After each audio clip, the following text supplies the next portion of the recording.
ആശാവർക്കർമാരുടെ വിരമിക്കൽ പ്രായം 62 വയസ്സാക്കിയ തീരുമാനം മരവിപ്പിച്ച് സർക്കാർ ഉത്തരവിറക്കി. മാനദണ്ഡത്തിനെതിരെ ആശമാർ രംഗത്ത് വന്നതോടെയാണ് തീരുമാനം.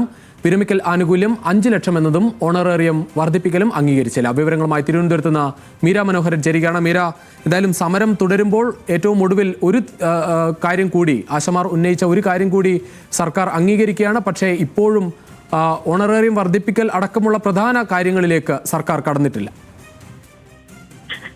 രുചീഷ് സൂചിപ്പിച്ച പോലെ തന്നെ ഈ രാപ്പകൽ സമരം 69ാം ദിവസമാണ്. അപ്പോഴാണ് സർക്കാരിന്റെ ഭാഗത്ത് നിന്ന് ഒരു അനുകൂലമായിട്ടുള്ള ഒരു നിലപാട് ഇപ്പോൾ വന്നിട്ടുള്ളത്.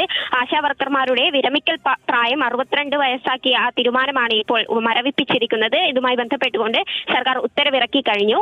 ഈ 62 വയസ്സ് എന്ന ഈ പരിധിക്ക് എതിരെ ഈ ആശമാർ രംഗത്ത് വന്നിരുന്നു.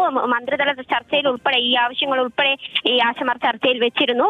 എന്നാലും ഇവരുടെ പ്രധാന ആവശ്യമായ വിരമിക്കൽ ആനുകൂല്യം 5 ലക്ഷം രൂപയാക്കണം, ഓണറേറിയം വർദ്ധിപ്പിക്കണം ഉൾപ്പെടെയുള്ള ആവശ്യങ്ങൾ ഇതുവരെ അംഗീകരിച്ചിട്ടില്ല. പ്രധാനപ്പെട്ടതായും ഈ ഒരു സമരം ഇപ്പോൾ 69ാം ദിവസമാണ്. നിരാഹാര സമരം 31ാം ദിവസമാണ്. പ്രധാനപ്പെട്ട 5 ആവശ്യങ്ങളായിരുന്നു അവർ മുന്നോട്ട് വെച്ചത്. ഒന്ന്, ഓണറേറിയത്തിന് ഏർപ്പെടുത്തിയ മാനദണ്ഡങ്ങൾ നീക്കുക എന്നത്. അത് നിലവിൽ സർക്കാർ നീക്കിയിട്ടുണ്ട്. ഒപ്പം ഓണറേറിയം കുടിശ്ശിക കൊടുത്തു തീർക്കുക എന്നുള്ളതുണ്ടായിരുന്നു. അതും സർക്കാർ കൊടുത്തിട്ടുണ്ട്. ഇപ്പോൾ വിരമിക്കൽ പ്രായം 62 എന്നുള്ള ആ നിബന്ധന കൂടി മരവിപ്പിച്ചിരിക്കുകയാണ്.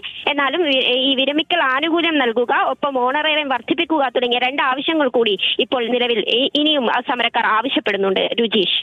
ശരി മീര.